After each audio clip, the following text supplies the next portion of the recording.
আসসালামু আলাইকুম। আজকে 8 অক্টোবর, এখন প্রায় মোটামুটি 1টা বাজে। আমি 8:30 থেকে এখন পর্যন্ত আছি এখানে ফ্রন্টে একদম।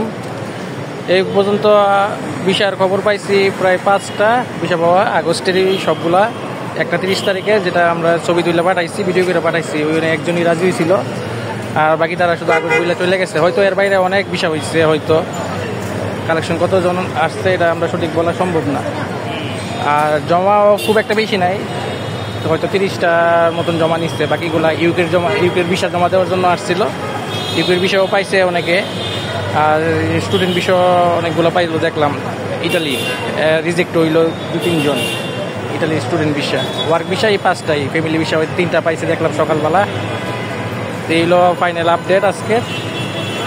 আর হয়তো জানাম আমাদের অগোচরে হয়তো অনেকে ভিসা নিয়ে চলে গেছে অথবা রিজেক্ট হয়েছে। এগুলো না বললে, না দেখলে তো আর কালেক্ট করা সম্ভব না ইনফরমেশন। তো ভালো থাকবেন সবাই। আমি এখন হয়তো চলে যাবো, 10-20 মিনিট থাকবো আর।